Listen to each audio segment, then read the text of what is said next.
Welcome to syllabus పట్టు job కొట్టు. ఇవాల్టి ఎపిసోడ్లో మనం తెలంగాణ చరిత్ర సంస్కృతి అనే సబ్జెక్ట్లో కాకతీయులు చాప్టర్లో సబ్ చాప్టర్ అయిన రామప్ప టెంపుల్ గురించి డిస్కస్ చేయబోతున్నాం, as it is very important.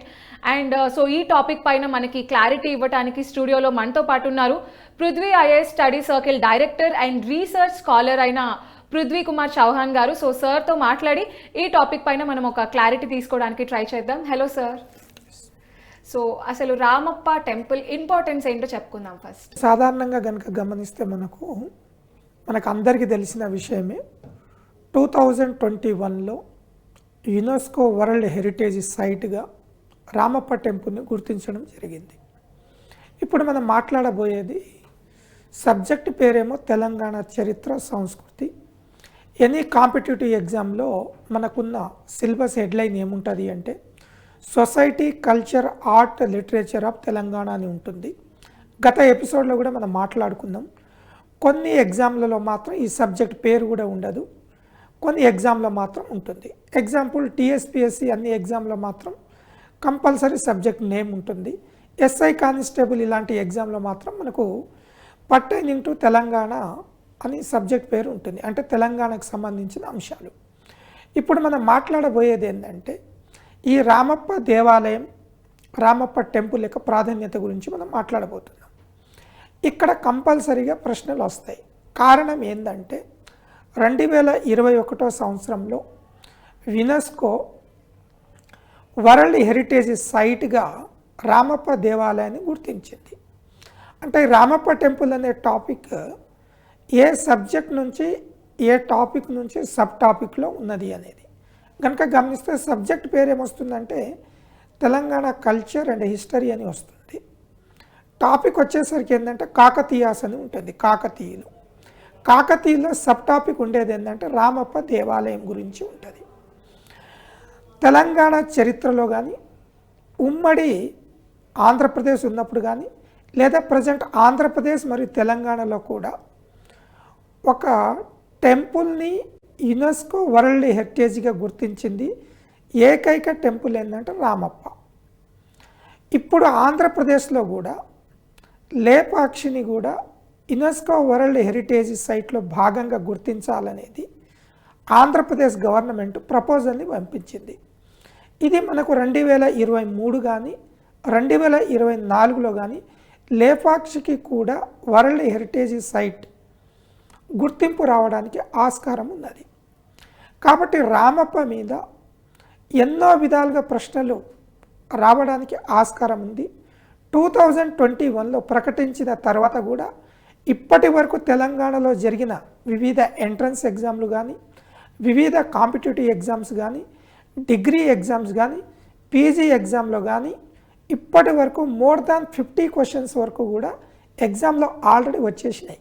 ఈ ప్రోగ్రామ్ చేసే నాటికి 2022లో జరిగే గ్రూప్ 1 ఎగ్జామ్ కానీ, ఎస్ఐ కానిస్టేబుల్ ప్రిలిమినరీ ఎగ్జామ్ కానీ, ఏఈ ఎగ్జామ్ కానీ, జూనియర్ లైన్ మెన్స్ ఎగ్జామ్ కానీ, లేదంటే రాబోయే గ్రూప్ 4లో కానీ, రాబోయే గ్రూప్ 2లో కానీ, ఇంకా మెడికల్లో ఉండే ఇంకొక 2-3 ఎగ్జామ్లో కానీ దాదాపు ఒక డజన్ వరకు జరిగే ఎగ్జామ్లో రామప్ప మీద మన ప్రశ్నలు రావడానికి ఆస్కారం ఉన్నది. సో ఇన్ జనరల్గా కాకతీయుల మీద ఎలాంటి క్వశ్చన్స్ వచ్చే ఛాన్స్ ఉంది సార్? 2022 నాటికి ఈ ప్రోగ్రామ్ చేసే నాటికి కాకతీయుల మీద ప్రశ్న లేనిదే ప్రశ్నపత్రం ఉండదు అనేది కాన్సెప్ట్. అదేంటిది కాకతీయుల మీద ప్రశ్న లేనిదే ప్రశ్నపత్రం ఎందుకు ఉండదు అంటే కాకతీయుల యొక్క సామ్రాజ్యం పతనమైనది 1323. 2023 నాటికి 700 సంవత్సరాలు. ఒక చరిత్రలో ఒక ల్యాండ్ మార్క్ 700 సంవత్సరాలైనా, 1000 సంవత్సరాలైనా, 100 సంవత్సరాలైనా, 10 సంవత్సరాలైనా, 15 అయినా, 20 అయినా, 25 అయినా, 40 అయినా, 50 అయినా, 60 అయినా, 75 అయినా, 100 అయినా, 125 అయినా, 175 అయినా కంపల్సరీ ప్రశ్నలు వస్తాయి. ఇది చరిత్రకున్న ఒక ల్యాండ్ మార్క్. చరిత్రకే కాదు, వేరే ఏ సబ్జెక్టులు చదివినా కూడా మీకు ఇలాంటి ల్యాండ్ మార్క్స్ ఇయర్, చారిత్రకమైన ఇంపార్టెన్స్ ఉన్న ఇయర్ కంపల్సరీ వస్తాయి. నా ప్రోగ్రాం గతంలో కూడా మీరు చూశారు, మన సిలబస్ పట్టు జాబ్ పట్టు ప్రోగ్రామ్ని. నేను గతంలో కుతుబ్ షాహీల మీద కూడా ఇట్లనే చెప్పాను. అక్కడ కూడా ప్రశ్నలు వచ్చేసినాయి, ఇక్కడ కూడా వస్తుంది. ఇంకొక యాంగిల్ తీసుకోండి మీరు. కాకతీయాస్ డినాస్టీ కనుక అబ్జర్వ్ చేస్తే కాకతీయుల్లో తొలి కాకతీయులు, మలి కాకతీయులు అని ఉంటారు. ఈ తొలి కాకతీయులు, మలి కాకతీయులు రెండు కూడా వీళ్ళ టైం పీరియడ్ ఎక్కడి నుంచి వస్తుందంటే చరిత్ర ప్రకారం మనకు 1000 AD నుంచి 1323 AD వరకు వస్తుంది. అంటే 1323కి 2022 నాటికి 700 ఇయర్స్ కాకతీయులు పరిపాలించిన రాజవంశం అనేది చారిత్రకమైన ల్యాండ్ మార్క్. కాబట్టి కాకతీయుల్లో మనకు ప్రతాప రుద్రుడిని కానీ, రుద్రమాదేవిని కానీ, లేదు అంటే యునెస్కో వరల్డ్ హెరిటేజ్ సైట్ గుర్తింపు పొందింది రామప్ప దేవాలయం మీద కానీ ఎన్ని విధాలుగానైనా ప్రశ్నలు అడగడానికి ఆస్కారం ఉంటుంది. సో పర్టిక్యులర్గా గ్రూప్ 1 మెయిన్స్లో ఎలాంటి క్వశ్చన్స్ వచ్చే ఛాన్స్ ఉంది సార్? రైట్, మనం గ్రూప్ 1 మెయిన్స్ కనుక అబ్జర్వ్ చేస్తే క్వశ్చన్ ఫ్రేమింగ్ విధానం గ్రూప్ 1 మెయిన్స్లో డిఫరెంట్గా ఉంటుంది. మ్యాక్సిమం ఇప్పటి వరకు కాంపిటేటివ్ ఎగ్జామ్లో అభ్యర్థులను కనుక నేను అబ్జర్వ్ చేస్తుంటే వాళ్ళు ఏంటంటే ఒక అంత బట్టి విధానం. What is meaning of the బట్టి అంటే కాకతీయులు తెలంగాణని, ఆంధ్రని పరిపాలించారు. ఒక లైన్ ఉంటుంది ఒక మెటీరియల్లో. రుద్రమాదేవి, గణపతి దేవుడు కాకతీయ వంశానికి చెందినవారు. అన్నీ ఎట్లా ఉంటాయంటే ఇవి చాలా గమ్మత్తుగా ఉంటుంది అన్నట్టు. ఆ గమ్మత్ ఏందనేది లోకల్ మెటీరియల్ చూస్తే తెలుస్తుంది. యాజ్ ఏ రీసెర్చ్ స్కాలర్ ఈ ఫీల్డ్లో ఒక 20 సంవత్సరాల నుంచి పాఠం చెప్తున్న వ్యక్తిగా దయచేసి మీరు ప్రైవేట్ మెటీరియల్ని వీలైనంత వరకు ముట్టుకోవద్దు. ఇప్పుడు అడిగినట్లు మెయిన్స్లో ఏ ప్రశ్నలు వస్తాయంటే మీకు ఏ ప్రైవేట్ బుక్లో ఉండదు, ఎక్కడ జనరల్గా ఉండదు. మరి ఈ ప్రశ్నలు ఎట్లా వస్తాయి అనేది మీరు యాజ్ ఏ ఒక ఎక్స్పర్ట్గా మీరు ఎట్లా కాయిన్ చేయగలుగుతారు, దీనికి సోర్స్ ఏంటిది అనేది కనుక గమనిస్తే తెలంగాణ ప్రభుత్వం వచ్చిన తర్వాత, తెలంగాణ రాష్ట్రం ఏర్పడిన తర్వాత 2014 నుంచి తెలుగు అకాడమీ పబ్లిషర్స్ పుస్తకాల్లో సిలబస్లో మార్పులు పూర్తిగా చేశారు. అంటే గవర్నమెంట్ సిలబస్ని పెట్టింది, తెలుగు అకాడమీ వాళ్ళు పబ్లిష్ చేశారు. ఈ పుస్తకాల్లో ఏమున్నది అంటే క్వాలిటీ ఆఫ్ ఇన్ఫర్మేషన్ ఉన్నది. ఎట్లా ఉన్నది అని చెప్పగలుగుతారంటే 2015లో గ్రూప్ 1 సిలబస్ డిజైన్ చేసిన వాళ్ళే తర్వాత కాలంలో సిబిసిఎస్ సంబంధించిన సిలబస్ ఇవన్నీ వచ్చినాయి. వీటిలో క్లియర్గా మీరు ప్రతి ఒక్క పుస్తకంలో కనుక హెడ్లైన్స్ కనుక గమనిస్తే, ఇప్పుడు మీకు చెప్పిన పాయింట్ దగ్గరికి వస్తా, రామప్ప మీద ఎలాంటి ప్రశ్నలు వస్తాయనేది. ఈ తెలుగు అకాడమీ పుస్తకాల్లో ఏముంటుంది అంటే ఆ సబ్జెక్ట్ కనుక మీరు అబ్జర్వ్ చేస్తే టాపిక్ సబ్ టాపిక్ కనుక గమనిస్తే అక్కడ హెడ్లైన్ క్లియర్గా ఉంటుంది. ఇప్పుడు మీరు తెలుగు అకాడమీ పుస్తకాల్లో ఆర్కిటెక్చర్ ఆఫ్ కాకతీయాస్ అంటే కాకతీయ చాప్టర్ పెట్టిన తర్వాత ఆర్కిటెక్చర్ అని ఉంటుంది, కట్టడాలు, కాకతీయ కట్టడాలు. గ్రూప్ 1లో ఎలాంటి ప్రశ్నలు వస్తాయంటే ఇది డైరెక్ట్ ప్రశ్ననే. ఆర్కిటెక్చర్ ఆఫ్ కాకతీయాస్ అని చెప్పేసి మీకు 10 మార్కుల క్వశ్చన్ ఒక 200 పదాల్లో రాయమని అడుగుతారు. మరి ఇది ఎక్కడ ఉన్నది? తెలుగు అకాడమీ పుస్తకాలు, లోకల్ పుస్తకాల్లో ఉండదు. ఇంకో లోకల్ పుస్తకాలకి ఇంకో సీక్రెట్ కూడా ఉంది మీకు, చాలా గమ్మత్ ఇవి.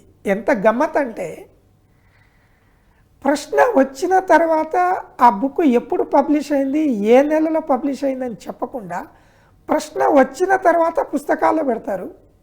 ఈ స్టూడెంట్ చదువుతున్నప్పుడు ఏం చేసుకుంటారంటే ఈ ప్రశ్న వచ్చింది కదా అయితే ఈ బుక్ మంచిదే అనుకుంటాడు. ఈ మాట నేను ఎందుకు చెప్పానంటే లోకల్ పుస్తకాల్లో మీకు ఆర్కిటెక్చర్ ఆఫ్ కాకతీయాస్ అని ఉండదు. ఇంకొక యాంగిల్ తీసుకోండి, what are the achievements of the Prataparudra.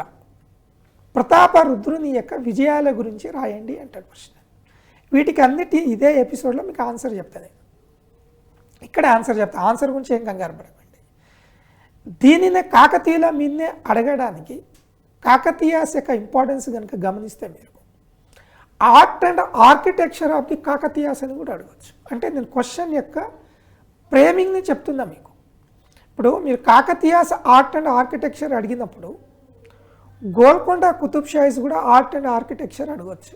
వీటికి రెండింటికి కూడా చాలా ఇంపార్టెన్స్ అనేది ఉంటుంది. కాకతీయుల యొక్క శిల్పకళల యొక్క ప్రాధాన్యతను వర్ణించండి అంటాడు. మళ్ళీ కాకతీయుల యొక్క శిల్పకళ ప్రాధాన్యత వర్ణించండి. ఈ విధంగా కూడా మన క్వశ్చన్ రావడానికి పాసిబిలిటీ ఉంటుంది. లేదా recently UNESCO recognised Ramappa temple as a world heritage site.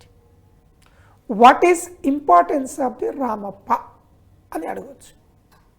అంటే ఈ మధ్య కాలంలో 2021 ఈ మధ్యకాలం 2021లో వరల్డ్ హెరిటేజ్ సైట్గా రామప్పని గుర్తించారు, ఎందుకు అని అడగవచ్చు. ఎందుకు అన్నప్పుడు మనం దానికి ఆన్సర్ దాని తగ్గట్టే రాయాలి. ఇప్పుడు నేను ఒక 5-6 క్వశ్చన్స్ సేమ్ కాకతీయాస్ రిలేటెడ్ చెప్పాను. ఈ అన్ని దేనికి లింక్ అయి వచ్చింది? దేనికి లింక్ అయి వచ్చిందంటే రామప్పకి లింక్ అయి వచ్చింది. లేదా డైరెక్ట్గా architecture of the Ramappa temple అడగవచ్చు. లేదా రామప్ప టెంపుల్ అట్ పాలంపేట్, పాలంపేటలో ఉన్న రామప్ప దేవాలయం గురించి కూడా అడగచ్చు. అంటే వీటికి అన్నిటికీ ఆన్సర్లు ఎక్కడున్నాయి? తెలుగు అకాడమీ స్టాండర్డ్ బుక్స్ కనుక చదివితే, పోటీ పరీక్షల కోసం తెలుగు అకాడమీ పుస్తకాలైనా, లేదంటే BA first year, second year, third ఇయర్లో, లేదా ఫస్ట్ ఇయర్లో ఫస్ట్ సెమ్, సెకండ్ సెమ్ 3 సంవత్సరాలు 6 సెమిస్టర్ పుస్తకాల్లో మీకు ఎట్లా రాయాలనేది, దాంట్లో ఏం అంశం అనేది క్లియర్గా ఉంటుంది. అక్కడ మీరు ఒక టాపిక్ని తీసుకున్న తర్వాత ఆ టాపిక్లో సబ్ టాపిక్ దగ్గర క్లియర్గా తెలుగు అకాడమీలో ఏ అంశాలు రాయాలనేది క్లియర్గా ఉంటుంది. చాలామంది అభ్యర్థులు అడిగేది, సార్ ప్రిలిమినరీకి అయితే ప్రిపేర్ అవుతున్నాం కానీ మెయిన్స్కి ఎట్లా రాయాలి, మెయిన్స్కి ఎట్లా రాయాలనే డౌట్లు ఎందుకు వస్తున్నాయి అంటే, వీళ్ళందరూ కూడా ఆబ్జెక్టివ్ క్వశ్చన్ ఆన్సర్ బట్టి పట్టేవాళ్ళు కానీ, లేదా లోకల్ పుస్తకాలు ప్రిపేర్ అయ్యారు. మీరు BA సెమిస్టర్ పుస్తకాలు ప్రిపేర్ అయితే మీకు ఈ సందేహం అనేది రాదు. వీటికి ఆన్సర్స్ నేను కంటిన్యూషన్లో చెప్తాను మీకు. సో ప్రిపరేషన్ గురించి మాట్లాడుకుంటాం కాబట్టి a kind of books and reference materials ఏమైనా ఉన్నాయా? రైట్, మనం సాధారణంగా గమనిస్తే మనకు తెలంగాణ చరిత్ర సంస్కృతి గురించి మాట్లాడుతున్నాం కాబట్టి,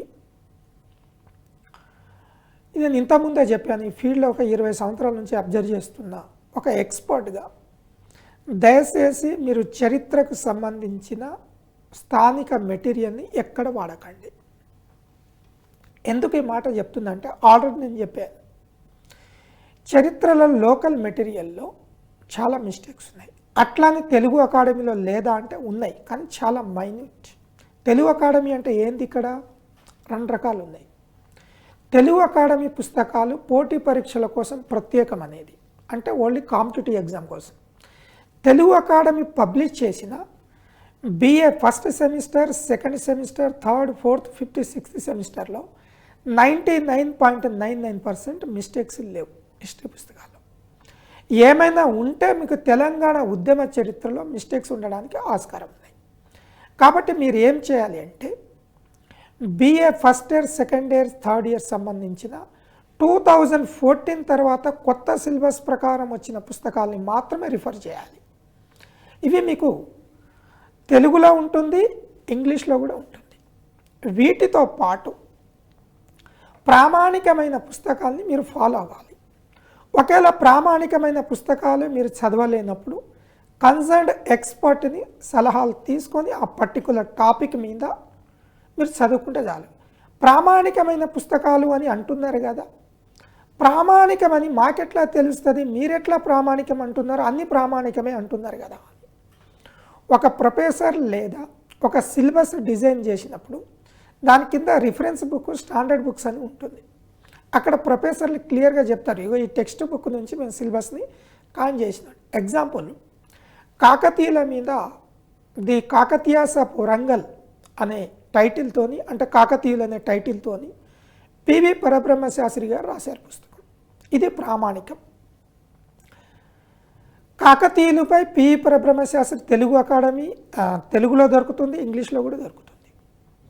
అదే విధంగా కుతుబ్ షాహీలు కనుక తీసుకున్నారనుకోండి, కుతుబ్ షాయిస్ బై హెచ్కే షేర్వాణి అనే పుస్తకం ఉంటుంది.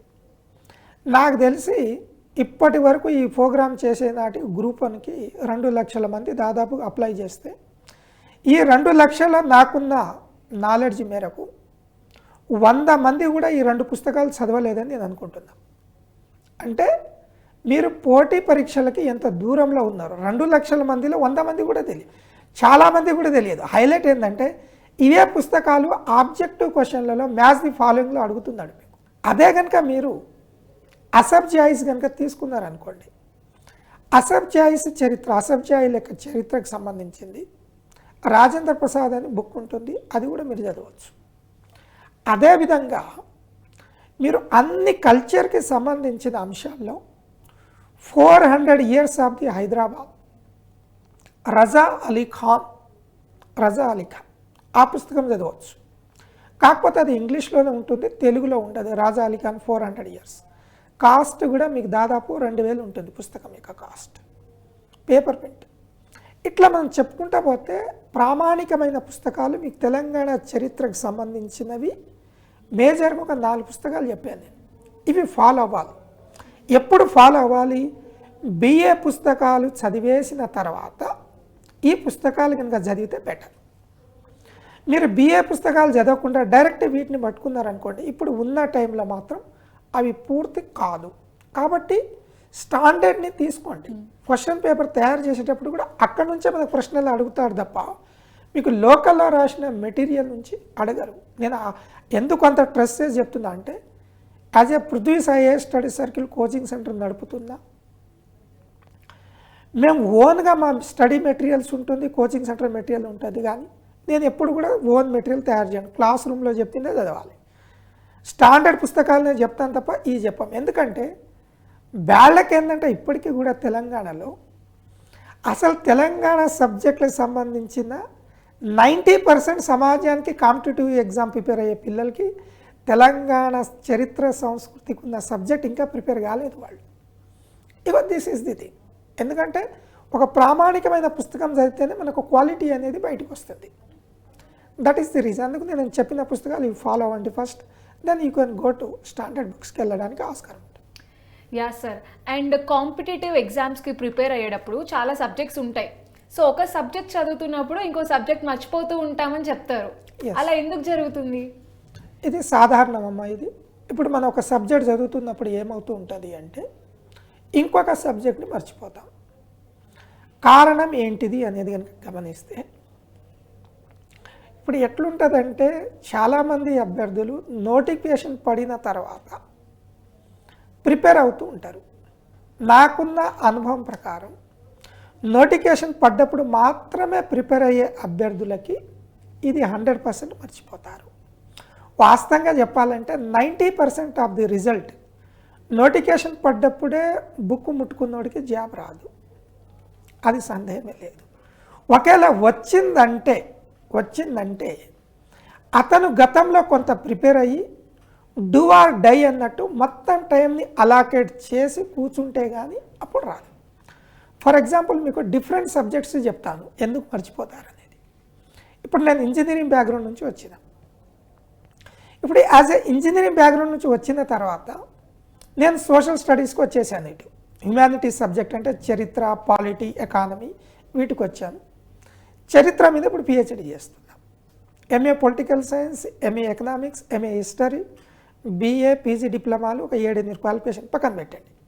ఇవన్నీ మీకు ఎందుకు చెప్పినా అంటే ఇంజనీరింగ్ బ్యాక్గ్రౌండ్ నుంచి వచ్చి చరిత్ర ఎన్నిసార్లు చదివినా కూడా గుర్తుండదు. అందుకు నాకు చరిత్ర మీద పరిశోధన చేయాలని ఆసక్తి పుట్టింది. అదేంటిదంటే ఇప్పుడు చరిత్రలో ఇయర్స్ ఉంటాయి. సాధారణంగా ఇయర్స్ బట్టి పట్టాలి అంటారు, బట్టి పడతారు కూడా, పట్టిస్తున్నారు కూడా. శుద్ధ తప్పు. ఎప్పుడు బట్టి పడతావు? నేను పుస్తకం రాస్తున్నావా? నువ్వేమైనా పాఠం చెప్తున్నావా? కాదు కదా. నువ్వు పుస్తకము రాయట్లేదు, పాఠం కూడా చెప్పట్లేవు. నువ్వు పాఠం చెప్తే ఇయర్ గుర్తుపెట్టుకోవాలి, పుస్తకం రాస్తే ఇయర్ గుర్తుపెట్టు. ఇప్పుడు నువ్వు ఆబ్జెక్టివ్లో రాయడానికి లేదా కన్వెన్షన్లో రాయడానికి నువ్వు ఇయర్లు ఎందుకు బట్టి పడుతున్నావు? నీ తప్పు అది. మరి ఇయర్లు అడుగుతున్నాడు కదా, ఎప్పుడు అడిగిండు? నేను ఇంతకుముందే చెప్పాను, ఒక 500 years 200 yearsలో అది కంపల్సరీగా నువ్వు ఎగ్జామ్ రాసే ముందు 2-3 ఇయర్స్ నుంచి కాంపిటేటివ్ ఎగ్జామ్లో పేపర్లు వస్తుంది కాబట్టి అది క్వశ్చన్ అడుగుతారు. అక్కడ నువ్వు గుర్తుపెట్టుకోగలగాలి. That is the reason. అంటే చరిత్రని ఎలా ఉంటుంది అంటే 4-5 సార్లు చదివితే కానీ గుర్తుండదు. కానీ ఇక్కడ టెక్నిక్ ఏంటంటే లాస్ట్ 2 ఇయర్స్లో జరిగిన కాంటెంపరీ అంశాలని, సమకాలీన అంశాలని దృష్టిలో పెట్టుకొని మీరు టాపిక్ వైజ్ చదువుతున్నారనుకోండి, ఈజీగా గుర్తుండిపోతుంది. ఇది చరిత్రకున్న లాజిక్. ఎందుకు మర్చిపోతుందా అంటే ఇంతకుముందు చెప్పినట్టు ఆన్సర్. కొన్ని సబ్జెక్టులు చూడండి, ఇప్పుడు పాలిటీ, కాన్స్టిట్యూషన్ ఉంది, రాజ్యాంగం కానీ రాజకీయ వ్యవస్థ కానీ ఉంది. ఈ సబ్జెక్ట్ ఎట్లా గమ్మత్తుగా ఉంటుంది అంటే చదువుతున్నప్పుడు మాత్రం మొత్తం అర్థమవుతూ ఉన్నట్టు, ఆహా నాకు ఏం నాలెడ్జ్ వచ్చింది, సమాజం మీద ఎంత అవగాహన వచ్చింది అని అనిపిస్తుంది. కానీ ఎగ్జామ్లో కాన్స్టిట్యూషన్, పాలిటీ రిలేటెడ్ క్వశ్చన్స్ పెట్టినప్పుడు ఆన్సర్ మాత్రం కరెక్ట్ పెట్టారు. ఇది 99% నిజం. ఎందుకు ఇట్లా అవుతుంది అంటే కాన్స్టిట్యూషన్, పాలిటీ అనే సబ్జెక్ట్ని ప్రస్తుతం మన ఒక లాస్ట్ 2 ఇయర్స్ న్యూస్ పేపర్, ఇప్పుడు మీరు ఆల్రెడీ ప్రిపేర్ అవుతున్నారు కాబట్టి ఒక 1 ఇయర్ కానీ 2 ఇయర్స్ న్యూస్ పేపర్ మొత్తం పాలిటీకి సంబంధించిన అంశాలు ఏం వచ్చినాయో వాటిని సమకాలీనంతో జోడించి చదివితే మీరు ఎప్పటికీ కూడా మర్చిపోలేరు పాలిటీ సబ్జెక్ట్కి. అట్లా కాకుండా మీరేం చేస్తారంటే ఇప్పటికిప్పుడు చదువుతారు. ఫర్ ఎగ్జాంపుల్ జూలై 2022లో రాష్ట్రపతి ఎన్నికలు ఉన్నాయి. మీరు ఇప్పుడు ఏం చేయాలి, పోయి రాష్ట్రపతి, ఉపరాష్ట్రపతికి సంబంధించిన టాపిక్ టెక్స్ట్ బుక్లో కనుక చదివితే మీకు గుర్తుండిపోతుంది. ఇంటర్ స్టేట్ రివర్స్, అంతర్రాష్ట్ర నదులకు సంబంధించిన అంశాలు, ఇది ఆర్టికల్ 262 రాజ్యాంగంలో ఉంటుంది. ఇప్పుడు చదివేటప్పుడు ఇది వార్తలో వస్తుంది. ఎవ్రీ ఇయర్ ఎప్పుడైనా కూడా వర్షాకాలం స్టార్ట్ అయినప్పుడు వీటికి సంబంధించిన అంశాలు వార్తలకు వస్తుంది. అప్పుడు మీరు టెక్స్ట్ బుక్లో పోయి చదవాలి. పాలిటీకి ఉన్న లాజిక్ ఇది. నెక్స్ట్ ఇంకొక సబ్జెక్ట్ తీసేసుకోండి మీరు. అదే కనుక తెలంగాణ ఎకానమీ తీసుకున్నారనుకోండి, ఈ సబ్జెక్ట్ని ఎట్లా చదవాలి మీరు తెలంగాణ ఎకానమీకి? చాలామంది అభ్యర్థులకి ఒక్కొక్క సబ్జెక్ట్ గుర్తుండదు, టఫ్ అని అంటారు. వాస్తవంగా చెప్పాలంటే ఎకానమీ అంత ఈజీ సబ్జెక్ట్ ఏది ఉండదు. కానీ ఎకానమీలో ఒక 2 చాప్టర్లు మాత్రం సిలబస్ ప్రకారం గ్రూప్ 1, గ్రూప్ 2లో 2 కూడా కాదు, ఒక చాప్టర్ మాత్రమే టఫ్ ఉంటుంది. ఎందుకంటే ఎకానమీకి సంబంధించిన స్కిల్స్ ఉండాలి. ఏది జీడిపికి ఇండియాలో అయితే, రాష్ట్రంలో అయితే జిఎస్డిపికి సంబంధించింది, పర్ క్యాపిటల్ ఇన్కమ్కి సంబంధించింది, లేదంటే వివిధ రంగాల వారిగా. ఇక్కడ మీరు చదివేటప్పుడు ఎట్లా చదవాలి, క్వశ్చన్ ప్రిపేర్ చేసుకుంటే చదవాలి. ఈ 2 చాప్టర్లకి సంబంధించిన అంశాన్ని క్వశ్చన్ ప్రిపేర్ చేసుకుంటే చదివితే గుర్తుండిపోతుంది. అదే పథకాలకు సంబంధించిన అంశాలు కానీ, పాలసీకి సంబంధించిన అంశాలు కానీ క్వశ్చన్ ప్రిపేర్ చేసుకోవాల్సిన అవసరం లేదు. అదే కనుక మీరు న్యూస్ పేపర్కి వచ్చారనుకోండి, అంటే కరెంట్ అఫైర్స్కి వచ్చారనుకోండి, రెగ్యులర్గా కరెంట్ అఫైర్స్ అనేది పేపర్లో చదవాలి. చాలామంది అభ్యర్థులు చేసేది ఏంటిది, మ్యాగజైన్ల కోసం 15 రోజులకు వచ్చే మ్యాగజైన్, నెల రోజులకు వచ్చే మ్యాగజైన్, 2 నెలలకు వచ్చే మ్యాగజైన్ వెయిట్ చేస్తూ ఉంటాడు మహానుభావుడు, మహానుభావురాలు. వీళ్ళని ఏమంటారంటే వజ్ర వైజూడియాలు, జాతి రత్నాలు అంటాం. ఇది 100% తప్పు.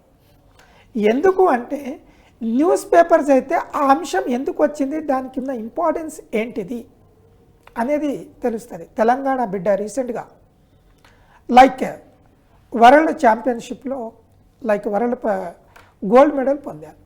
నిఖిత్ జరీన్ గురించి ఒక్కొక్క పేపర్లో ఒక్కొక్క తీరుగా రాస్తాడు. అది చదివితే మీకు బాగా గుర్తుండిపోతుంది బ్రెయిన్కి. అట్లా కాకుండా మీరేం చేస్తారు, ఒక మ్యాగజైన్లో పైన అట్ట పెట్టేస్తాడు అన్నట్టు.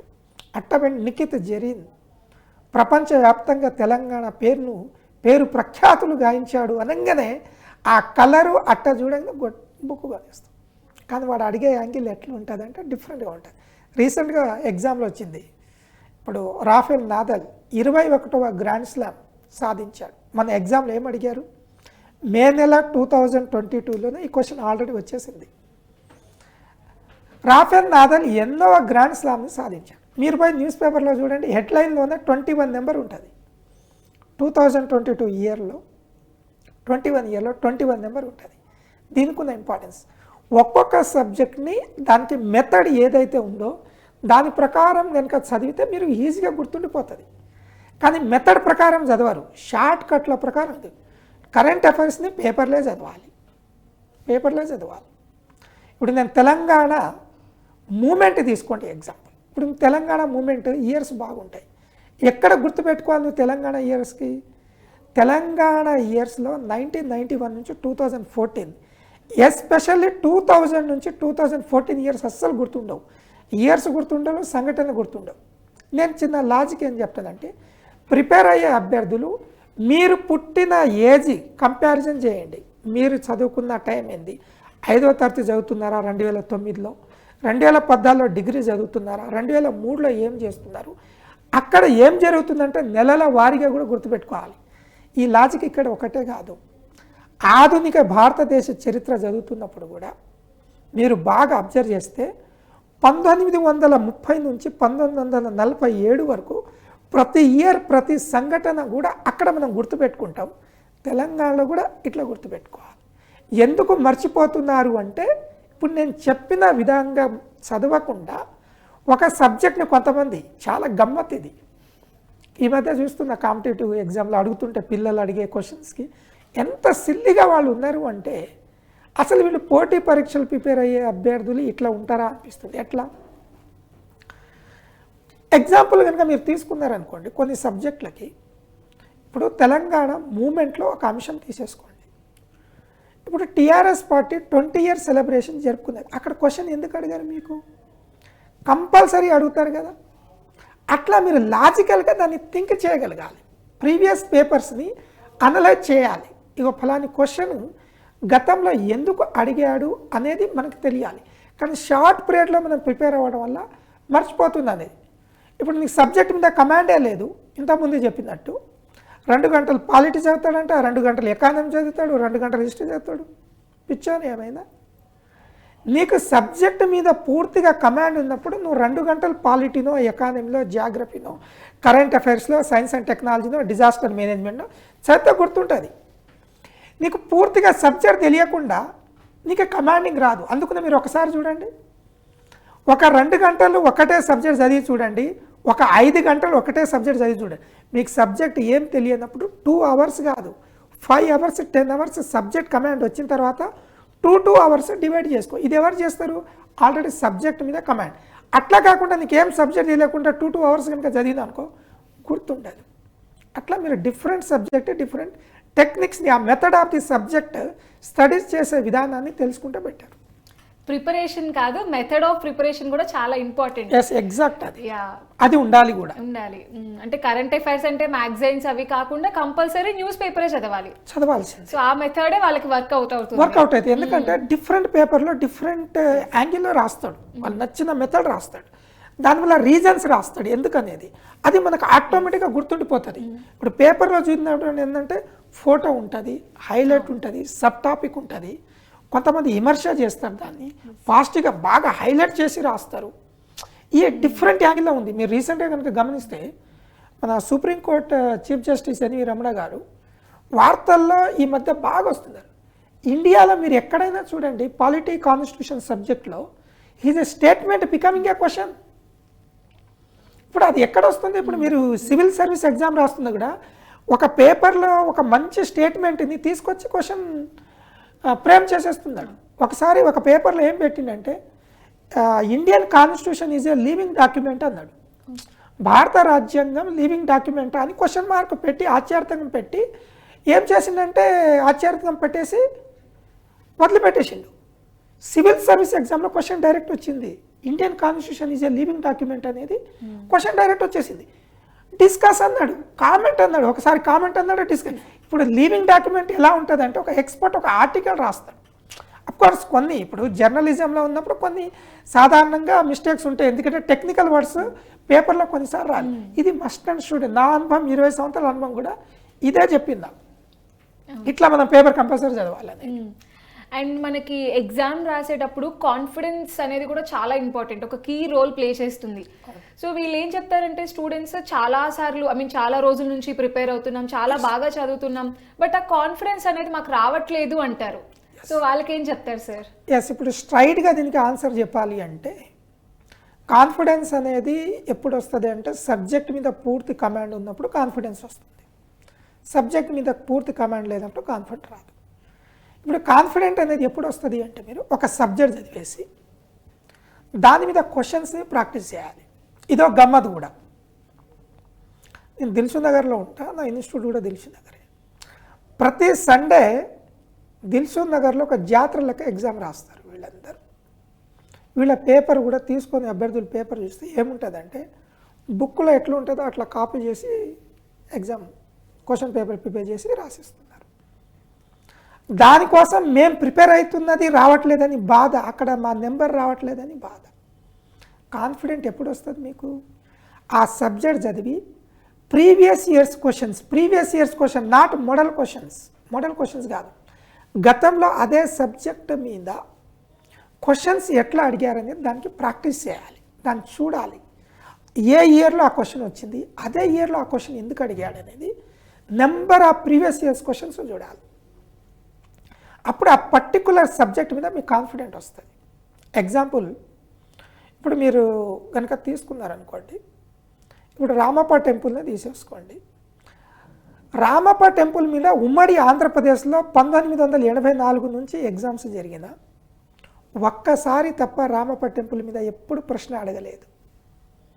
ఇప్పుడు మీకు డౌట్ వస్తుంది, మీరు ప్రీవియస్ ఇయర్ చూడమన్నారు కదా, రామప్ప టెంపుల్ మీద ఒకసారి అడిగాడు, ఈరోజు చారిత్రకమైన ప్రాధాన్యత ఉంది. అట్లా మీరు మోడల్ పేపర్ ప్రిపేర్ అవ్వద్దు. రెండో యాంగిల్ ఇది ప్రాక్టీస్ అనేది ఎట్లా చేయాలి. కన్సర్న్డ్ ఎక్స్పర్ట్, ఇప్పుడు మన సిలబస్ పట్టు జాబ్ పట్టు కూడా ఇతర ప్రభుత్వ కార్యక్రమాలు కూడా ఉన్నాయి. కన్సర్న్డ్ ఎక్స్పర్ట్ ఒక క్వశ్చన్ పేపర్ తయారు చేసి ఇస్తే మంచిది. లైక్ మీరు అలాంటి వాళ్ళ సలహాలు తీసుకోవాలి. ఇప్పుడు ఎక్స్పర్ట్ తయారు చేయట్లేరు క్వశ్చన్ పేపర్, ఇప్పుడు కాంపిటేటివ్ ఎగ్జామ్ లోకల్లో పెట్టేదంతా ఎవరైతే గ్రూప్స్కి కాంపిటేటివ్ ఎగ్జామ్ ప్రిపేర్ అవుతున్నారో ఆయనతో రాపిస్తారు అన్నట్టు. నేను వీటికి పూర్తిగా వ్యతిరేకం. నేను ఓన్గా రాస్తాను క్వశ్చన్ పేపర్, ఎంత టైం అయినా బట్టని ఓన్గా. ఆలోచించే విధానం ఏందనేది డిఫరెంట్గా ఉంటుంది అన్నట్టు, ఆలోచించే విధానం డిఫరెంట్. ఇట్లా మీరు ప్రాక్టీస్ చేసుకుంటే ఏమవుతుందంటే బెటర్గా ఉంటుంది. అట్లా కాకుండా మీరు లోకల్గా కనుక ప్రాక్టీస్ చేస్తే కష్టం. అయితే ఒక ప్రాబ్లం ఉన్నది ఇక్కడ. ఏం ప్రాబ్లం అంటే మీడియం ప్రాబ్లం. ఇంగ్లీష్ మీడియం వాళ్ళకి నెంబర్ ఆఫ్ క్వశ్చన్స్ దొరుకుతాయి, హిందీ మీడియం ఇంగ్లీష్ మీడియం వాళ్ళకి దొరుకుతాయి, తెలుగు మీడియంకు దొరకదు. కానీ ఏముంది ఇక్కడ, ఆంధ్రప్రదేశ్లో దాదాపు 100 ప్రీవియస్ పేపర్స్ ఉన్నాయి ఆంధ్రప్రదేశ్లో కండక్ట్ చేసింది. తెలంగాణలో దాదాపు 50 వరకు ఉన్నాయి. ఒక్కొక్క క్వశ్చన్ పేపర్కు 150 క్వశ్చన్స్ ఉంటాయి. ఈ ప్రాక్టీస్ చేస్తే మీరు డిఫరెంట్ సబ్జెక్ట్లో ఏ విధంగా అడుగుతున్నాడు అనేది క్లియర్గా తెలిసిపోతుంది మీకు. సో క్వశ్చన్ పేపర్స్ గురించి మాట్లాడుకున్నాం కాబట్టి మనకి ప్రీవియస్ క్వశ్చన్ పేపర్స్కి ఈ మధ్య కాలంలో వస్తున్న క్వశ్చన్ పేపర్స్కి చాలా డిఫరెన్స్ ఉంది. సో ఫ్రేమింగ్ క్వశ్చన్స్ కానీ వేరే ఆస్పెక్ట్స్లో కూడా డిఫరెన్స్ అయితే ఉంది క్వశ్చన్ పేపర్స్. సో ఆ డిఫరెన్స్ ఏంటి సార్, ఆ చేంజెస్ ఏంటి? మీరు మంచి క్వశ్చన్ అడిగారమ్మా. వాస్తవంగా ఏంటంటే 2014 కన్నా ముందు, తెలంగాణ ఏర్పడక ముందు, లేదా 2018 కన్నా ముందు, 2018 తర్వాత క్వశ్చన్ యాంగిల్లో తేడా వచ్చింది. ఎందుకు వచ్చింది అంటే 2018 బిఫోర్ ఏముండేది అంటే టెక్స్ట్ బుక్ నుంచి తీసి క్వశ్చన్ కాపీ చేసేటోడు, ఆ బుక్లో నుంచి తీసి మ్యాక్సిమం ఇచ్చేవాడు. ఒక యాంగిల్ ఆఫ్ ది క్వశ్చన్. ఇంకొక యాంగిల్ ఆఫ్ ది క్వశ్చన్ ఏంటంటే ఆ మొత్తం టాపిక్లో ఏది హైలైట్ ఉన్నదో, ఏది ఇంపార్టెన్స్ ఉన్నదో అదే ఇచ్చేవాడు.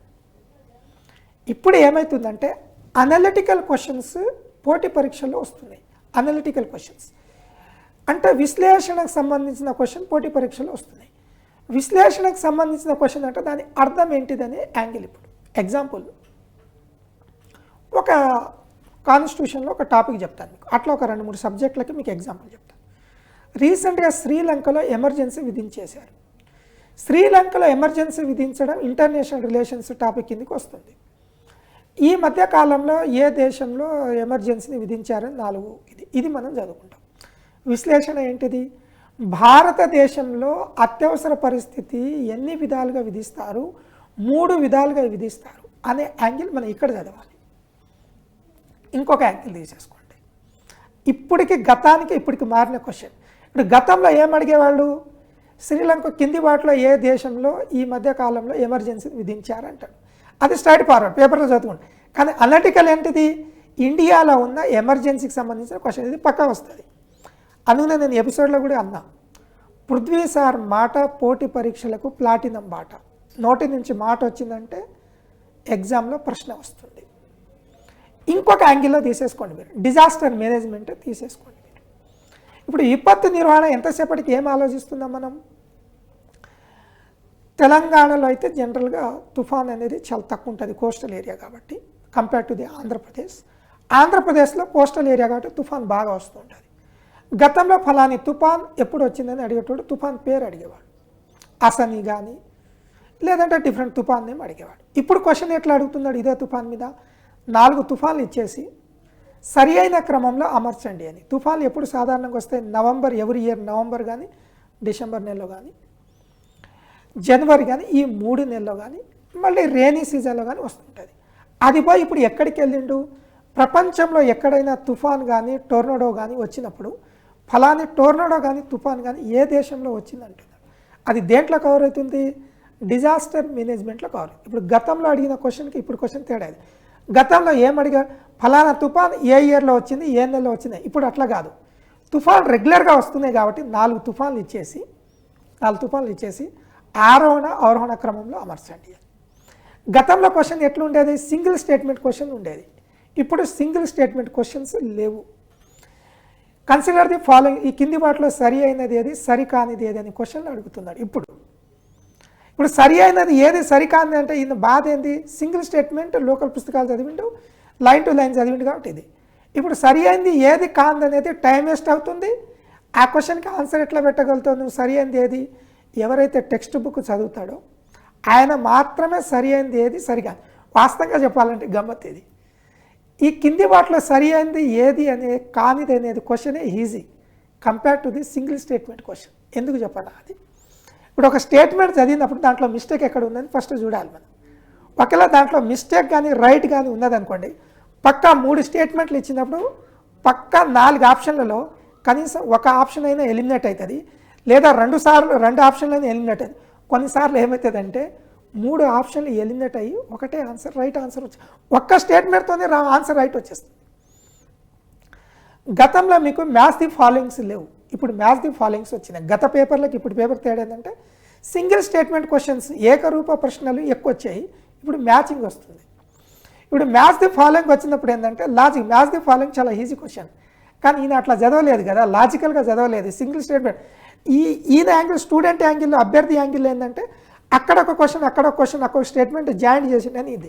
అట్లా కాదు, మ్యాథ్స్ ది ఫాలోయింగ్లో మ్యాక్సిమం దానికి సంబంధించిన అంశాలనే అడుగుతాడు. మీరు ఒక్క మ్యాథ్స్ ది ఫాలోయింగ్ ఒకప్పుడు ఏముండేదంటే ఒక్క మ్యాథ్స్ ది ఫాలోయింగ్ మీకు కనుక తెలిస్తే ఆన్సర్ వచ్చేది. ఇప్పుడు అట్లా కాదు, 3 మ్యాథ్స్ ది ఫాలోయింగ్ కరెక్ట్ తెలిస్తేనే ఆన్సర్ వస్తుంది. కొన్ని ఎగ్జాంపుల్స్ మీకు చెప్పాను. గతంలో మారిన ప్రశ్నపత్రాలు ఇప్పుడు.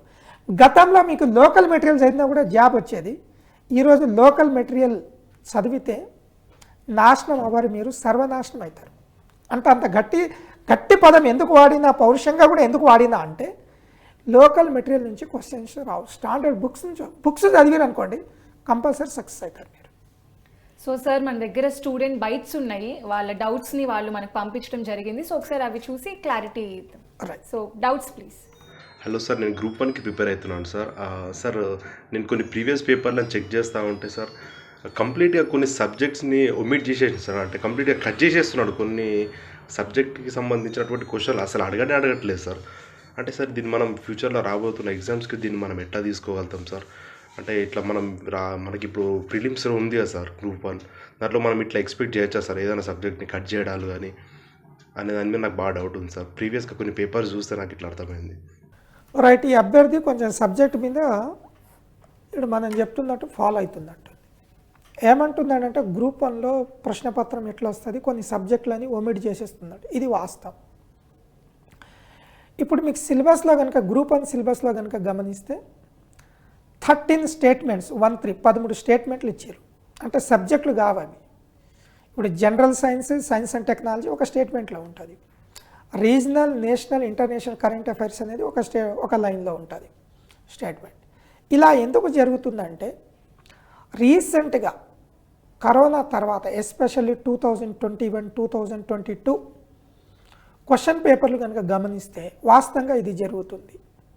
మీరు 2021లో 22లో 2022లో జరిగిన, అంటే జూన్ 5th నాడు జరిగే ఫిలిమ్స్ ఎగ్జామ్ కాదు, దానికన్నా ముందు జరిగిన 2021 సివిల్ సర్వీస్ ప్రిలిమినరీ ఎగ్జామ్లో మిడివల్ ఇండియా మీద చరిత్రలో కనుక తీసుకుంటే ఒక క్వశ్చన్ కూడా లేవు. ప్రాచీన భారతదేశ చరిత్ర మీద 2-3 క్వశ్చన్స్ ఉన్నాయి. ఆధునిక భారతదేశ చరిత్ర మీద క్వశ్చన్స్ ఇస్తున్నాడు. సివిల్స్లో విపత్తు నిర్వహణ మీద ఒక క్వశ్చన్స్ కూడా లేవు. సివిల్స్లో 2018 కన్నా ముందు కరెంట్ అఫైర్స్ రిలేటెడ్ ఇష్యూస్ మీద క్వశ్చన్స్ బాగా అడిగాడు. ఇప్పుడు ఏం చేస్తున్నాడంటే subject linked with current affairs అడుగుతున్నాడు. అంటే అర్థం ఏంటిది, ఎగ్జామినర్ యొక్క ఇష్టం. గతంలో అట్లా కాదు, ఫలాని సబ్జెక్ట్ ఉన్నది అంటే కంపల్సరీగా ఆ సబ్జెక్ట్ నుంచి క్వశ్చన్ ఇచ్చేవాడు. ఇప్పుడు అట్లా ఇవ్వట్లేడు. కొంతమంది అభ్యర్థులు కూడా ఏం చేస్తున్నారంటే లాంగ్ టర్మ్లో ప్రిపేర్ అవుతున్నారు అభ్యర్థులు. 2-3 సంవత్సరాలు 4-5 సంవత్సరాలు బుక్లో లైన్ టు లైన్. ఇక కొంతమంది అయితే గమ్మత్ అన్నట్టు, ఒక లోకల్ పుస్తకం చదువుతాడు, పట్టుకుంటాడు, ఇంకొక ఫ్రెండ్కి పక్కనోడికి ఇచ్చేస్తారు. అరే దీంట్లో ఏదైనా క్వశ్చన్ అడుగురా నేను చెప్పేస్తా బట్టు అంటాడు. ఏ రేంజ్లో బట్టి పడుతున్నారో అర్థం చేసుకోవచ్చు. ఇంత ఘనంగా ఆబ్జెక్టివ్కి ప్రిపేర్ అవ్వాల్సిన అవసరం లేదు.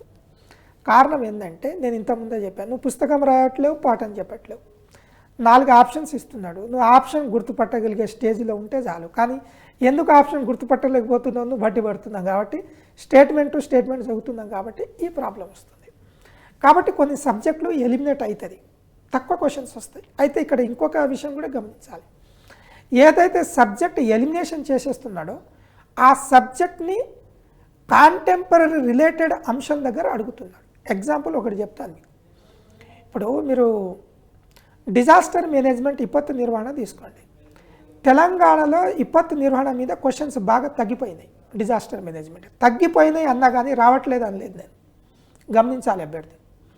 2012లో 2014 వరకు ఉమ్మడి ఆంధ్రప్రదేశ్ ఉన్నప్పుడు విపత్తు నిర్వహణ మీద ఉమ్మడి ఆంధ్రప్రదేశ్ టీఎస్పీఎస్సీ ఎగ్జామ్లో 10 నుంచి 15 క్వశ్చన్స్ ఉండేవి. కానీ ఇప్పుడు 2-3 క్వశ్చన్స్ కానీ ఎక్కువ రావట్లేదు. కానీ అదే ఆంధ్రప్రదేశ్లో ఇప్పటికీ కూడా మినిమం 5 క్వశ్చన్లైనా ఇస్తున్నాడు. 10-15 క్వశ్చన్లు కూడా విపత్తు నిర్వహణ మీద వస్తుంది. ఇగో ఇది డ్రాస్టికల్గా చేంజెస్.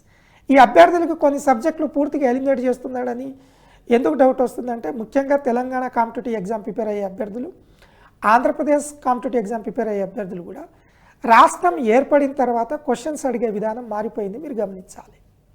ఎంత దురదృష్టం అంటే ఇప్పుడు కూడా చరిత్రను చెప్పేటప్పుడు 2 రాష్ట్రాల అభ్యర్థులను కూర్చోబెట్టి కామన్ సిలబస్ చెప్తున్నారు. కాకతీయులు ఇక్కడ పరిపాలించారు, అక్కడ పరిపాలించారు, కామన్ సిలబస్ కాకతీయాస్ అని చెప్తున్నారు. ఇది ఎక్కడి ఘోరం, ఇది బాధ అనిపిస్తుంది. తెలంగాణ చరిత్రని కనీసం ఒక 20 గంటలు 30 గంటలు చెప్పించే స్టేజ్లో లేరు, కట్ చేసేస్తున్నారు కథ. పర్యావరణం తీసుకోండి మీరు. ఆంధ్రప్రదేశ్ కంటే పర్యావరణం మీద క్వశ్చన్స్ తెలంగాణలో వస్తుంది. ఎన్విరాన్మెంటల్ రిలేటెడ్ కాన్సెప్ట్ వస్తుంది, కానీ ఎన్విరాన్మెంటల్ రిలేటెడ్ బుక్లో ఉన్నది హరితహార కార్యక్రమం ఉంది తెలంగాణలో. ప్రపంచం మొత్తం మీద చైనా, బ్రెజిల్ తర్వాత తెలంగాణలో Harithaharam programme top. China, Brazil తర్వాత తెలంగాణలో 230 కోట్ల మొక్కలు నాటాలి అనేది హరితహార ప్రోగ్రాం యొక్క ముఖ్య ఇంపార్టెన్స్. అది ఆబ్జెక్టివ్. అది ఇంత ఆబ్జెక్టివ్ అన్నప్పుడు నీకు హరితహారం మీద ప్రశ్న ఎందుకు అడిగాడు? అది పర్యావరణంలో భాగంగా కవర్ అయిపోతుంది.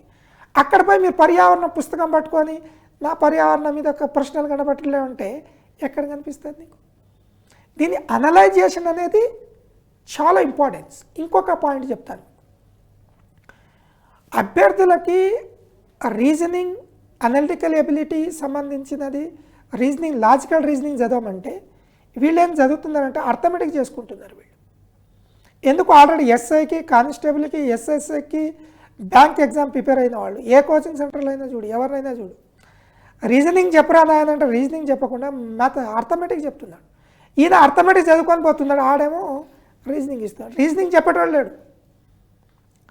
చాలా తక్కువ మంది రీజనింగ్. నీకు సిలబస్లో రీజనింగ్ అడుగుతున్నాడు కానీ అర్థమెటిక్ క్లియర్గా మెన్షన్ చేసిండు. హెడ్లైన్ ఇస్తున్నాడు, మళ్ళీ మెంటల్ ఎబిలిటీ అని హెడ్లైన్ ఇస్తున్నాడు, కానీ లోపలేముంది? ఇప్పుడు గవర్నెన్స్ అనేది సిలబస్లో ఇచ్చిండు, కానీ వాస్తవంగా గ్రూప్ 1లో ఉన్న గవర్నెన్స్ టాపిక్, మెయిన్స్లో ఉన్న టాపిక్ మీదనే ఫిలిమ్స్లో అక్కడ అదే టాపిక్ మీద అడగట్లేదు, ఓవరాల్గా అడుగుతున్నాడు. ఇప్పుడు గవర్నెన్స్ అనేది ఒక డిగ్రీలో ఒక సెమిస్టర్ మొత్తం చదువుతాడు గవర్నెన్స్ టాపిక్, కానీ ఇక్కడ గవర్నెన్స్ 3-4 క్వశ్చన్లు వస్తుంది వాస్తవంగా చెప్పాలి అంటే. కాబట్టి మీరు సిలబస్ని ప్రీవియస్ పేపర్స్ని అనలైజ్ చేయాలి. గ్రూప్ 1 ప్రీవియస్ పేపర్ లేదు కదా సార్, ఎట్లా అనేది ఎక్స్పర్ట్ని అడగాలి డెఫినెట్గా, లేదంటే మనం దానికి ఆన్సర్ చేయలేము. నెక్స్ట్ డౌట్ చూద్దాం. I'm Sandhya. I'm preparing for Group 1 exam. I have some doubts in clearing Group 1 mains exam. Especially, please give some suggestions regarding the Group 1 paper 2, which is having the vast syllabus regarding the history of the Telangana as well as the India. Please give some suggestions regarding the Group 1 mains exam. Thank you, sir. ఇది group 1లో paper 2 అమ్మాయిది. మనం already దీని మీద 4 సంవత్సరాల నుంచి work చేస్తున్నాం, దీని batch కూడా స్టార్ట్ చేసినాం. ఇప్పుడు పక్కన పెడితే నాకు ఈ అనుభవంలో యాజ్ ఏ రీసెర్చ్ స్కాలర్గా, చరిత్ర పరిశోధకుడిగా వాస్తవంగా చెప్పాలంటే పేపర్ 2 అనేది వెరీ టఫ్ సబ్జెక్ట్. గ్రూప్ 1లో మొత్తం పేపర్లో టఫ్ అంటే యాంగిల్ ఏంటంటే మ్యాక్సిమం ఇంజనీరింగ్ గ్రాడ్యుయేట్స్ ఈ కాంపిటేటివ్ ఎగ్జామ్కి గ్రూప్ 1కి రాయడం కానీ, కామర్స్ బ్యాక్గ్రౌండ్ నుంచి వచ్చే స్టూడెంట్ కానీ, లేదంటే బైపీసీ నుంచి వచ్చే స్టూడెంట్ కానీ, వీళ్ళకి పేపర్ 2 అనేది క్రిటికల్ ఉంటుంది. ఎందుకంటే ఇక్కడ చరిత్ర ఉంటుంది, భారతదేశ చరిత్ర, తెలంగాణ చరిత్ర, మళ్ళీ జియోగ్రఫీ ఉంటుంది, ఇండియన్ జియోగ్రఫీ, తెలంగాణ జియోగ్రఫీ ఉంటుంది. కాబట్టి ఇది టఫ్ అనేది ఉంటుంది డెఫినెట్గా. కానీ లాజిక్ ఏంటంటే ఈ పేపర్ అంతా కనుక ఎక్స్పర్ట్ సలహాలు తీసుకొని ఈ పేపర్ కన్సైజ్గా కనుక మనం చదవగలిగితే దీనంత ఈజీ ఇంకోటి లేదు. అదేంటిది ఒకవైపు టఫ్ అంటారు, దీనంత ఈజీ లేదని అంటున్నారు. అంటే ఇప్పుడు ఇండియన్ జియోగ్రఫీ తీసుకోండి, పేపర్ 2 గ్రూప్ 1లో 20 మార్కులకే వస్తుంది.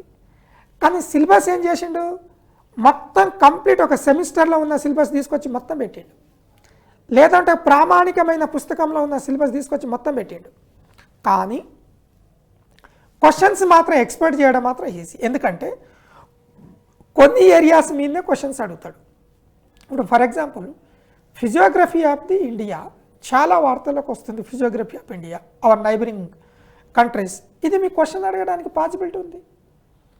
లేదంటే మీరు ట్రాన్స్పోర్టేషన్ టాపిక్ తీసేసుకోండి, హైవేలు తెలంగాణలో బాగా పెరుగుతున్నాయి, ట్రాన్స్పోర్టేషన్ మీద క్వశ్చన్స్ అడుగుతారు.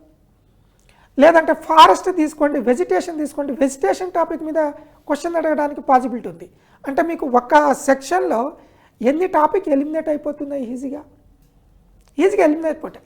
అట్లా మీరు ఒక ప్లాన్ చేసుకుంటే ఇట్ ఈస్ బెటర్. లేదంటే మోడర్న్ లైక్ తెలంగాణ తీసుకోండి, మీరు మోడర్న్ తెలంగాణ మీద 3 క్వశ్చన్స్ వస్తాయి అక్కడ పేపర్ 2లో 30 మార్కులకు వస్తుంది. మోడర్న్ తెలంగాణలో మీకు సిలబస్లో క్లియర్గా పెట్టిండు. ఏం పెట్టిండు, ఒక సెక్షన్లో ఏంటంటే ఎడ్యుకేషన్ మీద కాన్సన్ట్రేట్ చేసిండు, ఎడ్యుకేషన్ సిస్టమ్ రిలేటెడ్ కాన్సన్ట్రేట్. ఇంకొక సెక్షన్లో ఏం కాన్సన్ట్రేట్ చేసిందంటే పీపుల్స్ మూమెంట్ కాన్సన్ట్రేట్ చేసిండు. తెలంగాణలో అసభ్యాయుల కాలంలో ప్రజా ఉద్యమాల మీద కాన్సన్ట్రేట్ చేసిండు. ఇంకొక దగ్గర ఏం కాన్సన్ట్రేట్ చేసిండంటే అసభ్యాయులు చేసిన డెవలప్మెంట్ మీద కాన్సన్ట్రేట్ చేసిండు. 3 సిలబస్ డిఫరెంట్గా ఉన్నది.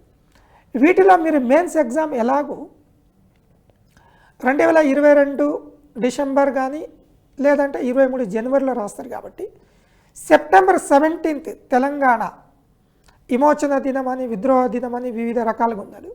సెప్టెంబర్ 17, 1948లో తెలంగాణకి స్వతంత్రం వచ్చింది. దీని మీద ఆల్రెడీ గ్రూప్ 1 ఎగ్జామ్లో క్వశ్చన్ ఇచ్చేసాడు, గతంలో జరిగిన గ్రూప్ 1 ఎగ్జామ్లో. ఆ టైంలో కనుక ఉంటే దీన్ని డిఫరెంట్ కోణంలో అడగడానికి ఆస్కారం ఉంటుంది. అందుకనే నేనేం చేశానంటే గ్రూప్ 1 పేపర్ 2కి ఒక 150 క్వశ్చన్స్ ఎక్స్పెక్టెడ్ క్వశ్చన్స్ తయారు చేశాను, వాటికి ఆన్సర్స్ తయారు చేసేసాను. ఇప్పుడు స్టూడెంట్కి 150 క్వశ్చన్ ఆన్సర్ ఏ విధంగా రాస్తాడు, ఒక ఎక్స్పర్ట్గా మేము ఆన్సర్ ఏ విధంగా రాయగలం, ఇగో ఇది డిఫరెన్స్ అని మేము చూపించగలుగుతున్నాం. కాబట్టి అమ్మ మీరు కన్సర్న్డ్ ఎక్స్పర్ట్ యొక్క సలహాని కంపల్సరీ తీసుకోవాలి. ఆయా పేపర్లు, ఆయా సబ్జెక్టులు వాళ్ళకి అడగాలి, ఫలాని క్వశ్చన్కి ఇట్లా ఆన్సర్ రాశాను సార్, రిఫర్ చేయమంటే అది బెస్ట్. అందుకునే ఇండియాలో మొట్టమొదటిసారిగా మెయిన్స్ ఎగ్జామ్స్కి క్వశ్చన్ ఆన్సర్ కరెక్షన్ బ్యాచ్ మేము స్టార్ట్ చేసినాం. కరెక్షన్ చేస్తున్నా కూడా అప్పుడు తెలుస్తుంది వాళ్ళ యొక్క అవగాహన విధానం ఏ విధంగా ఉంది స్టూడెంట్కి అనేది. కాబట్టి ఆ విధంగా కనుక మీరు ముందుకు వెళ్తే డిఫరెంట్ పేపర్స్కి కన్సర్న్ ఎక్స్పర్ట్కి ఇది బెటర్గా ఉంటుంది. నెక్స్ట్ డౌట్ ఏంటో చూద్దాం. నమస్కారం సార్, నా పేరు విజయ్ కుమార్ రెడ్డి, గ్రూప్ 1 ప్రిపేర్ అవుతున్నాను. సార్ ఇప్పుడు నా మేజర్ డౌట్ ఏంటంటే కరెంట్ అఫైర్స్ చదవడానికి చాలా టైం పడుతుంది. వాళ్ళకి ఇప్పుడు మనకున్న టైంలో కరెంట్ అఫైర్స్ ఫాస్ట్గా చదవాలంటే ఏం చేయాలి, ఏ ప్రొసీజర్ ఫాలో కావాలి? ఇంకొకటి, ఇప్పుడు చాలా తక్కువ టైం ఉంది కాబట్టి ఎక్కువ ప్రయారిటీ ఏ పాయింట్స్, మనకున్న సిలబస్లో ఏ పాయింట్స్కి ఎక్కువ ప్రయారిటీ ఇవ్వాలో చెప్పగలరు సార్? రైట్, ఇది అందరు అభ్యర్థులకు ఉండే డౌట్.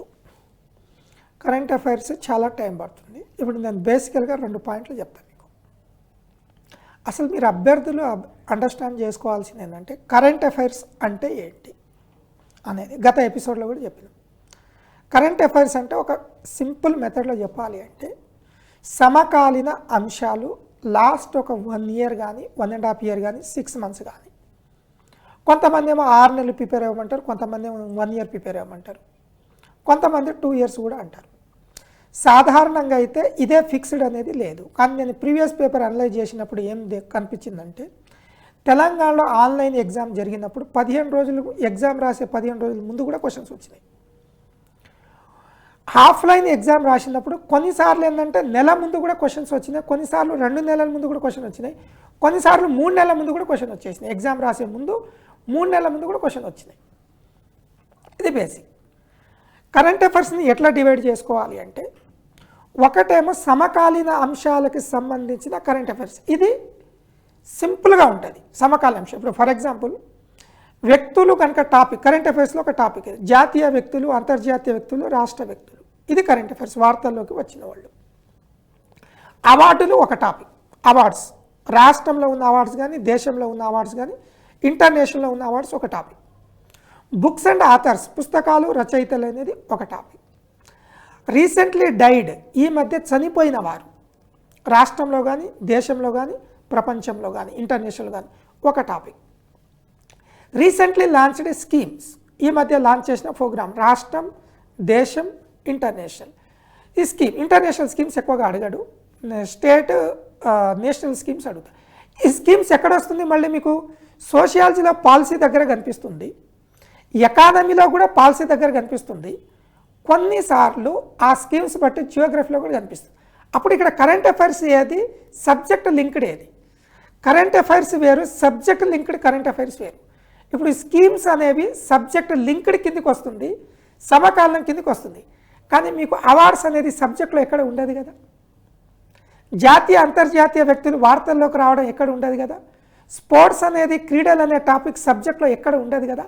అట్లా మీరు కరెంట్ అఫైర్స్ని ఎట్లా డివైడ్ చేయాలంటే మీకున్న సిలబస్లో ఉన్న సిలబస్ రిలేటెడ్ టాపిక్కి ఉన్న అంశాలు ఒకవైపు డివైడ్ చేయాలి, సిలబస్లో లేని వాటిని నేను చెప్పిన కొన్ని టాపిక్ని కరెంట్ అఫైర్స్ ఇంకొక వైపు డివైడ్ చేస్తే, ఈ విధంగా డివైడ్ చేసుకొని చదివితే అదే కరెంట్ అఫైర్స్ రిలేటెడ్ టాపిక్ ఒక 11 టాపిక్ల వరకు ఉంటాయి. నేను కాయిన్ చేసింది డిఫరెంట్ ఎక్స్పర్ట్ డిఫరెంట్ విధంగా టాపిక్ని డివైడ్ చేసుకుంటూ ఉంటారు.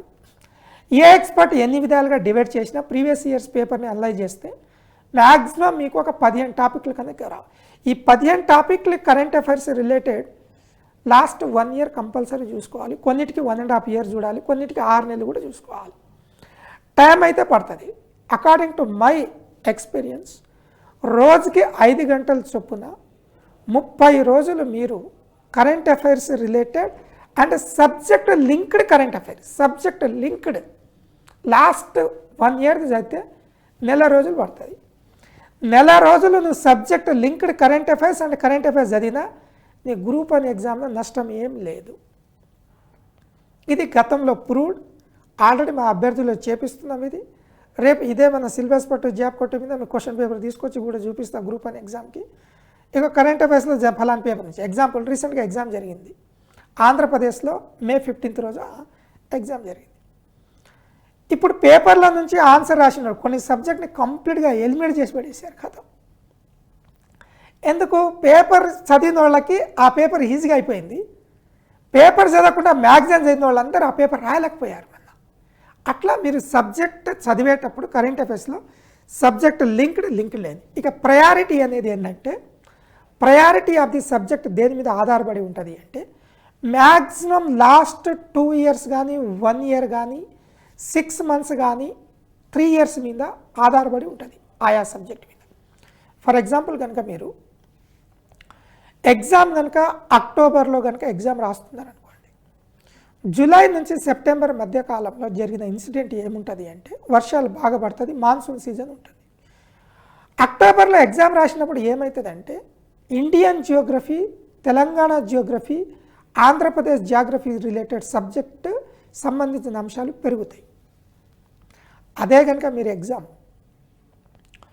జూలైలో కానీ ఆగస్టులో కనుక ఎగ్జామ్ రాసిరనుకోండి, సమ్మర్ మీకన్నా ముందు ఉంటుంది. మీరు ఎగ్జామ్ రాసేదానికన్నా ముందు సమ్మర్ ఉంటుంది.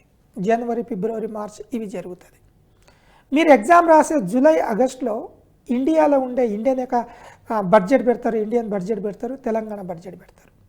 ఇండియాలో ఇండియన్ ఎకనామిక్ సర్వే ఉంటుంది, తెలంగాణలో సోషల్ ఎకనామిక్ అవుట్లుక్ తెలంగాణ ఉంటుంది, ఆంధ్రప్రదేశ్ కూడా ఉంటుంది. ఇప్పుడు ఏ సబ్జెక్ట్ ప్రయారిటీ పెరుగుతుంది? డిజాస్టర్ మేనేజ్మెంట్కి సంబంధించిన సబ్జెక్టు, ఎకానమీకి సంబంధించిన సబ్జెక్టు, తెలంగాణలో అయితే తెలంగాణకు పాలసీకి సంబంధించిన అంశం పెరుగుతుంది. అంటే మీరు ఎగ్జామ్ రాసే టైం పీరియడ్ బేస్ని బట్టి క్వశ్చన్ పేపర్ యొక్క సబ్జెక్ట్ యొక్క ప్రయారిటీ పెరగడం తగ్గడం అనేది నేను కొన్నిటే చెప్తాను. ఇలా చెప్పుకుంటా పోతే చాలా అంశాలు మనం సింపుల్గా మాడిఫై చేయవచ్చు. కానీ ఇవన్నీ ఎప్పుడు వస్తాయి? సబ్జెక్ట్ మీద పూర్తి కమాండ్ ఉన్నప్పుడు వస్తుంది. వితౌట్ కమాండింగ్ మాత్రం మనకు అంత ఇదిగా దేనిని ఎట్లా అనలైజ్ చేయాలనేది జనరల్ తెలియదు.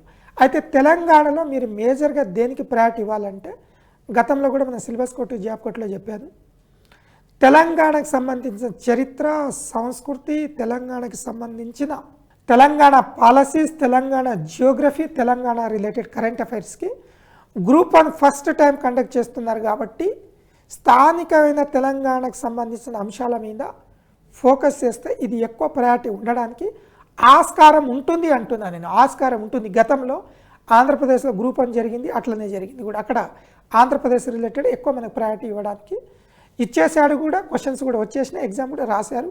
ఇక్కడ కూడా ఆస్కారం అయితే ఉంటుంది మనకు. నెక్స్ట్ డౌట్ ఏంటో చూద్దాం. నేను గ్రూప్స్కి ప్రిపేర్ అవుతున్నాను. నా డౌట్ కరెంట్ అఫైర్స్ అంటే ఏంటి? ఎగ్జామ్కి ఎన్ని మంత్స్ ముందు నుంచి కరెంట్ అఫైర్స్ ప్రిపేర్ అవ్వాలి? A daily newspaper important and daily ఎన్ని న్యూస్ పేపర్స్ ప్రిపేర్ అవ్వాలి? Thank you. రైట్, ఇక్కడ కనుక చూస్తే అమ్మ ఎగ్జామ్స్ కన్నా ముందు ఎన్ని రోజుల నుంచి కరెంట్ అఫైర్స్ ప్రిపేర్ అవ్వాలి? చాలామంది అభ్యర్థులు ఒక్కొక్క ఎక్స్పర్ట్ నెల అంటాడు, ఇంకొక 2 నెలలు అంటాడు, ఇంకొక 6 నెలలు అంటాడు. నేను ఇంతకుముందే చెప్పాను 15 రోజులు. Depending on exam. సాధారణంగా అయితే ఒకటైతే వాస్తవం, గతంలో జరిగిన టీఎస్పీఎస్సీ ఎగ్జామ్ పేపర్ని నేను అనలైజ్ చేశాను. దాదాపు ఒక 20 న్యూస్ పేపర్ ప్రిపేర్ అయితే రోజు చదువుతాను. అంటే 20 న్యూస్ పేపర్లు 2 గంటల్లో గంటలు అయిపోతుంది. మ్యాక్సిమం 2 hours తీసుకుంటుంది. ఇవి డేట్తో సహా కూడా చెప్పగలం. అయితే నా అనుభవం ప్రకారం ఏంటంటే, ఇంతకుముందే చెప్పినట్టు కొన్నిటికేమో ఆన్లైన్ ఎగ్జామ్లో 15 రోజుల క్రితం జరిగింది కూడా ఇచ్చిండు, నెల రోజుల క్రితం జరిగింది కూడా ఇచ్చాడు. ఒక నెల అయితే మీరు చదవకండి, ఎగ్జామ్కి 1 నెల ముందు చదవద్దు. ఇక ఏ న్యూస్ పేపర్ ప్రిపేర్ అవ్వాలి అంటే, న్యూస్ పేపర్ పేర్లు చెప్పడం భావ్యం కాదు కాబట్టి ఇంగ్లీష్లో కనీసం ఒక 3 పేపర్లు అయినా చూడాలి. చాలామంది ఏం చెప్తారంటే ఒక పేపర్ 2 పేపర్ అని చదువుతారు. ఒక పేపర్ 2 పేపర్ చదివా కొన్ని టాపిక్ రాస్తాడు. కొన్ని న్యూస్ పేపర్లలో ఇంటర్నేషనల్ రిలేషన్ బాగా రాస్తాడు, కొన్ని పేపర్లలో నేషనల్ బాగా రాస్తాడు, కొన్ని పేపర్లో రీజనల్ బాగా రాస్తాడు. అట్లా ఒక్కొక్క పేపర్ ఆర్టికల్, ప్రతి ఒక్క పేపర్లో మాత్రం ఎడిటోరియల్ పేజీ దానికి సంబంధించింది మాత్రం కంపల్సరీ చదవాలి. క్వశ్చన్స్ కూడా ఎట్లా ఉంటాయి అంటే, న్యూస్ పేపర్ చదివినప్పుడు ఒక్కొక్క పేపర్ యొక్క విధానాన్ని బట్టి ఉంటుంది. వైల్ ప్రిపేరింగ్ ది ఎగ్జామ్ కొన్ని టాపిక్కి ప్రయారిటీ ఇవ్వడు, కొన్ని టాపిక్ ఏంటంటే ప్రయారిటీ ఇస్తాడు. తెలంగాణ కల్చర్ ఉన్నది, మ్యాక్సిమం ఒక 2-3 పేపర్లు తప్ప తెలంగాణలో ఏ పేపర్ కూడా తెలంగాణ సంస్కృతి గురించి ఎక్కువగా పేపర్లో ఆర్టికల్ రాయడం కానీ, పేపర్లో వ్యాసాలు రాయడం కానీ, దాని మీద ఎలాబరేట్గా డిస్కషన్ చేయడం కానీ ఉండదు. ఇప్పుడు నేషనల్ పేపర్లు ఏది కూడా తెలంగాణ కల్చర్ రాయట్లేదు. కాబట్టి కంపల్సరీగా డిఫరెంట్ ఒక్కొక్క పేపర్ విధానాన్ని బట్టి ఉంటుంది. దాన్ని బట్టి ఒకటైతే చెప్పగలం, సబ్జెక్ట్ లింక్డ్ కరెంట్ అఫైర్స్ మాత్రం లాస్ట్ 1 year, వీలైతే 1.5-2 years కూడా చూసుకోవడం బెటరు. సబ్జెక్ట్ లింక్డ్ లేని ప్యూర్ కరెంట్ అఫైర్స్ టాపిక్ నేను కొన్ని చెప్పాను ఈ ఎపిసోడ్లో. ఆ current affairs topic last 1 year, కొన్నిసార్లు కొన్ని టాపిక్ 1.5 years చూసుకుంటే మాత్రం మంచిది. ఈ విధంగా మీరు వెళ్తే కంపల్సరీ సక్సెస్ అవ్వడానికి ఆస్కారం అనేది ఉంటుంది మనకు. సో సార్ ఫైనల్గా మీరు ఎగ్జామ్స్కి ప్రిపేర్ అయ్యే స్టూడెంట్స్కి మీరు ఇచ్చే అడ్వైజ్ ఏంటి? సాధారణంగా కనుక అబ్జర్వ్ చేస్తే ఒక్కొక్క సబ్జెక్ట్కి ఒక్కొక్క విధంగా ఉంటుంది. ఇప్పుడు నేనేమి ఇస్తానంటే ప్రామాణికమైన పుస్తకాలు చదవండి. మీరు ప్రిపేర్ అవుతున్న టైం పీరియడ్లో కొన్నిసార్లు కాన్ఫిడెంట్ని కోల్పోతూ ఉంటారు. కాన్ఫిడెంట్ని కోల్పోతూ ఉన్నప్పుడు కంపల్సరిగా కన్సర్న్ సబ్జెక్ట్ కానీ మిత్రులతో కానీ నేను ఈ సబ్జెక్ట్ ఏ విధంగా అంటే మనసిప్పి కాంపిటేటివ్ ఎగ్జామ్ ప్రిపేర్ అయ్యే పిల్లలు ఉంటే మనసిప్పి నేను ఇట్లా చదివినా అని వాళ్ళతో మాట్లాడుతుంటే బెటరు. వాళ్ళని కన్సర్న్ అయ్యి ఎక్స్పర్ట్ని కన్సర్న్ అయ్యి వాళ్ళకి సంబంధించిన సార్ ఈ సబ్జెక్ట్ ఇట్లా చదువుతున్నా మరి నాకు ఇలా కాన్ఫిడెంట్ రావట్లని అడగచ్చు. మూడోది ఏంటంటే హెల్త్ మాత్రం చాలా ఇంపార్టెంట్, ఆరోగ్యం చాలా ఇంపార్టెంట్.